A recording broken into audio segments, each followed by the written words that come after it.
সীমা থাকা উচিত। মিথ্যা কথা কেন বল? আজগুবিটার তো সীমা থাকা।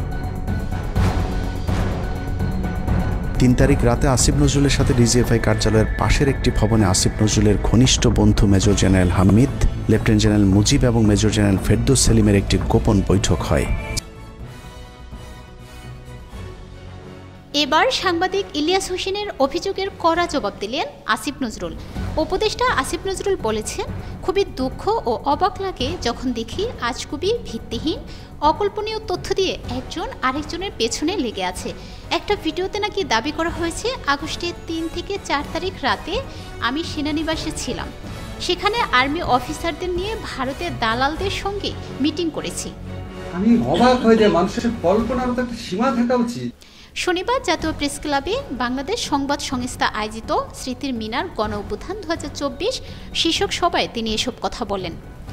আসিফ নজরুল বলেন, ৩ আগস্ট রাতে মাহবুব মুর্শিদ বাসসের ব্যবস্থাপনা পরিচালক ও প্রধান সম্পাদক সহ অন্যদের সঙ্গে কেন্দ্রীয় শহীদ মিনারে সমাবেশ করে রাত ৯টা পর্যন্ত সেখানেই ছিলাম।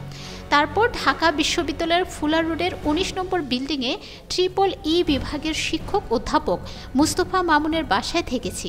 আশঙ্কা ছিল আমাকে মেরে ফেলবে, না হলে গ্রেফতার করবে। আর ৪ আগস্ট সন্ধ্যার পরে অনলাইন অ্যাক্টিভিস্টদের একটি প্রোগ্রামে আমি অংশ নিয়েছি, যার অডিও আপনারা অনেকেই শুনেছেন, যেখানে আমি বলেছিলাম আমাদেরকে মেরে ফেলতে পারে, কারণ সবাই আমাদেরকে বলেছে পালিয়ে যেতে।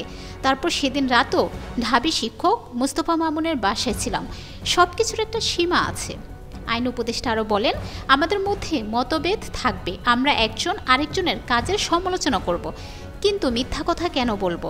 মানুষজন আমাকে বলে আপনি ক্লিয়ার করেন, আমি বলি আমি কি ক্লিয়ার করব? সত্যের কাছাকাছি থাকলে মানুষ প্রতিবাদ করে। আজগুবির একটা সীমা থাকা দরকার।